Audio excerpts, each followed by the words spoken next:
You walk into a conversation with a clear head and a simple fact. An hour later, you are walking out apologizing for your tone, for your timing, for things you haven't even said. This happens because you are playing for mutual understanding, while your opponent is playing for control. In their rulebook, words are not commitments to truth. They are tools used to ensure you leave the conversation doubting your own reality. To regain your footing, you must change your vantage point. Sweating under the hot lights, defending your character, you are on the stage. You belong on the balcony, an elevated position where you can observe the pattern without being consumed by it. From the balcony, you can prepare a reality log. By drafting a balcony script before the next conflict begins, you create instruments that anchor your mind when the conversation starts to tilt. Start by opening a private notes app or a dedicated paper journal. This is your reality log, a private record that becomes a powerful anti-gaslighting instrument. Identify one specific, microscopic boundary you want to set, or one recent event you have been hesitant to bring up. Write this down as an anchored fact. It must be a dry, verifiable action, stripped of all emotional interpretation. Avoid descriptions like, "he was being selfish." Instead, record the data. He did not pay his share of the rent on the 1st.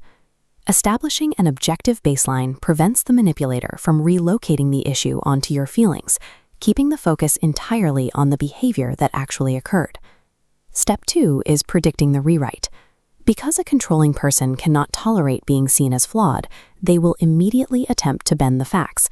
This usually follows a pattern called Darvo.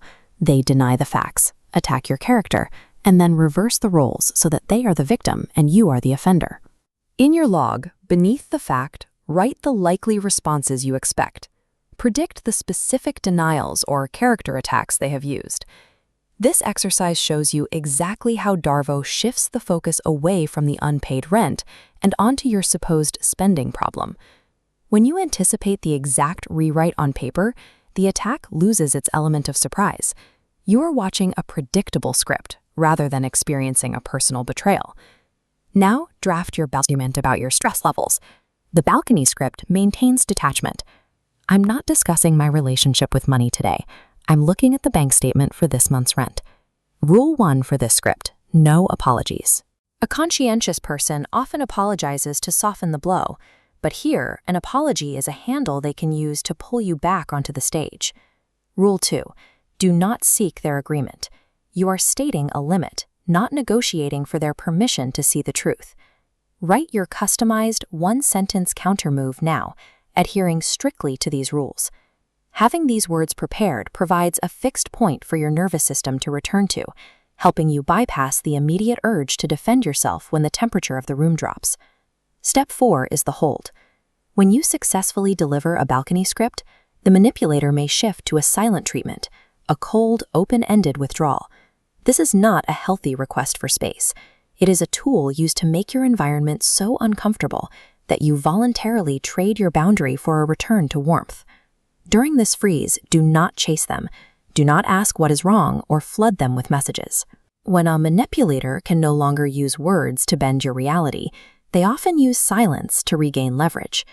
Recognizing this allows you to see the withdrawal as a reaction to a boundary they can no longer bypass. Your responsibility is to continue your normal routine. Their emotional regulation is their own work to do, not yours to solve. Finally, review your reality log. Ensure your script is fact-based, brief, and entirely free of apologies. Date the entry. This turns a confusing conversation into a verifiable historical record. Maintaining this log provides an external anchor for your memory. Over weeks and months, your own handwriting becomes the most powerful evidence you own. Stepping onto the balcony provides the distance necessary to see the moves as they happen. You are reclaiming the authority over your own experience, ensuring your reality belongs to you.